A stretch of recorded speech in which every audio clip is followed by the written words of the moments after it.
ਕਰਦੇ ਹੁਣ ਉਸ ਸਟੈਂਡਿੰਗ ਕਮੇਟੀ ਤੇ ਮਚੇ ਘਮਸਾਨ ਦੀ ਜਿਸਨੇ ਇੱਕ ਨਵੇਂ ਖੇਤੀ ਕਾਨੂੰਨ ਲਾਗੂ ਕਰਨ ਦੀ ਸਿਫਾਰਿਸ਼ ਕੀਤੀ ਹੈ। ਇਸ ਕਮੇਟੀ 'ਚ ਭਗਵੰਤ ਮਾਨ ਵੀ ਸ਼ਾਮਲ ਸੀ ਜਿਸ ਤੇ ਉਹਨਾਂ ਨੇ ਹੁਣ ਸਫਾਈ ਦਿੱਤੀ ਹੈ।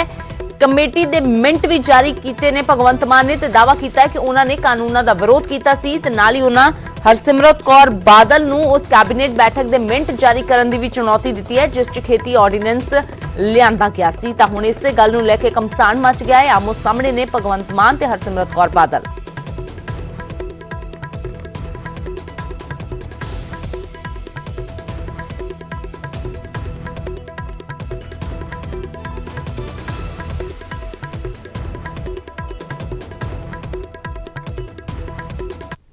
आपको नहीं लगता कि जो ये एसेंशियल कमोडिटी एक्ट जो 2020 है उसमें हमने, क्योंकि मैं खुद कॉमर्स का स्टूडेंट हूँ, इकोनॉमिक्स का एक फेमस फार्मूला है more supply less demand, less supply more demand.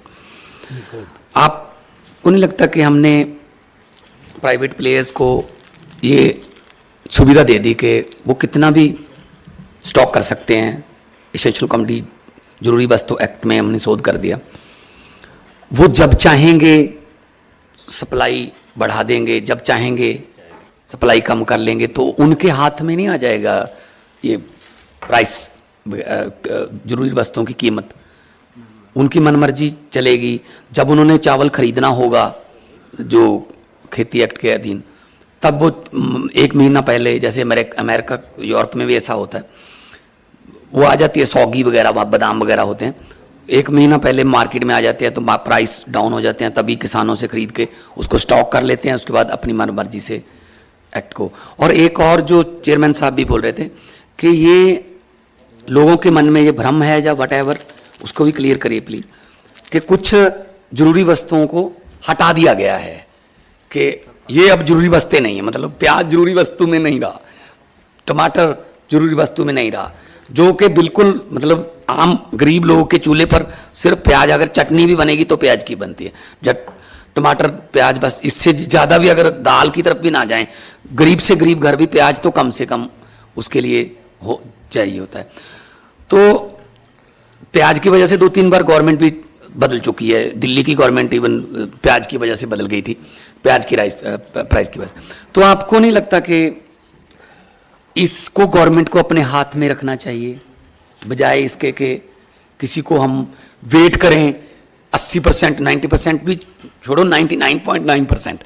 और डेट का क्राइटेरिया क्या है कि आप 20 अक्टूबर या 21 अक्टूबर या 22 अक्टूबर क्यों, क्या क्राइटेरिया रखते हो? क्या तब से पिछले साल 21 अक्टूबर को क्या रेट थे?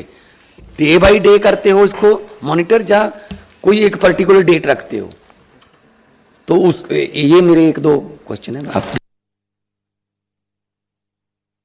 मैं अब हरसिमरत कौर को भी ये कहता हूं कि वो भी मिनट्स जारी करे। 5 जून 2020 की जो कैबिनेट मीटिंग हुई थी जिसमें वो बतौर फूड प्रोसेसिंग मिनिस्टर बैठी थी, जहां पे ऑर्डिनेंस के रूप में ये तीनों बिल आए थे, उन्होंने कब विरोध किया था और जो उनसे मांगा गया था, जो उस सलाह मांगी गई थी कि बतौर फूड मिनिस्टर उनका क्या कहना है इन बिलों को लाने के लिए, वो सारी प्रोसीडिंग्स उनको जनतक करनी चाहिए।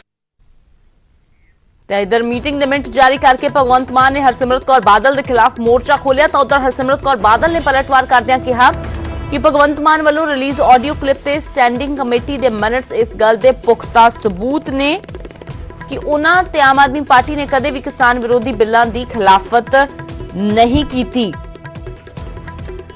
दोगला बोलन दे माहिर अपनी कार्रवाई दे विच आप ही फड़े गए ने ते उन्होंने खुद ही इन्ने पुख्ता सबूत दे दिते ने, जिस तो बस साबित हो जाता है कि किवें भगवंत मान ते आप ने 3 कानूनां दे मामले विच भाजपा अगे सरैंडर कर दिता, जबकि जनतक तौर ते वो इन्हां दा विरोध करते रहे। वो अपनी चलाकी दी सारियां हद्दां आप ही टप गए ते खुद ही अनजानपुणे विच अपना केस आप हार गए।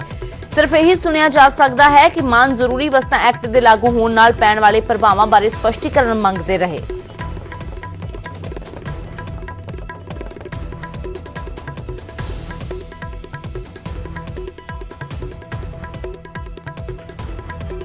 हरसिमरत कौर बादल वालों एक होर ट्वीट जो किया गया। हरसिमरत कौर बादल ने अपने ट्वीट के यही कहा कि भगवंत मान ने ते आम आदमी पार्टी ने अपनी चलाकी दी सारियां हद्दां पार कर लिया ने ते अपने अनजानपुणे दे विच अपना केस आप ही वो हार गए ने।